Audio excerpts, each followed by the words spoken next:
আসসালামু আলাইকুম। সবাই কেমন আছেন? আশা করি ভালো আছেন।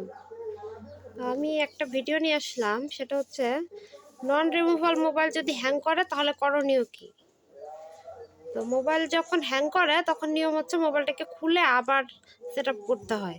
কিন্তু নন রিমুভাল মোবাইলে সেটা সম্ভব হয় না। তো এক্ষেত্রে যেটা করতে পারি আমরা, সেটা হচ্ছে মোবাইলের যে পাওয়ার বাটনটা আছে এটাকে আমরা বেশ কিছুক্ষণ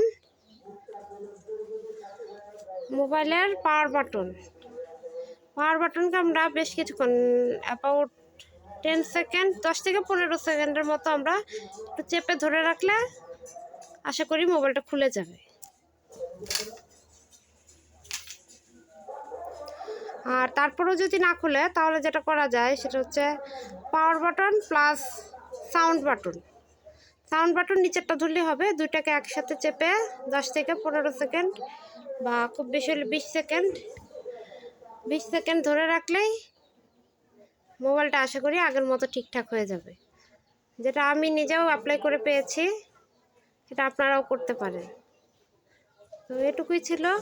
থ্যাঙ্কস, সবাইকে থ্যাঙ্কস।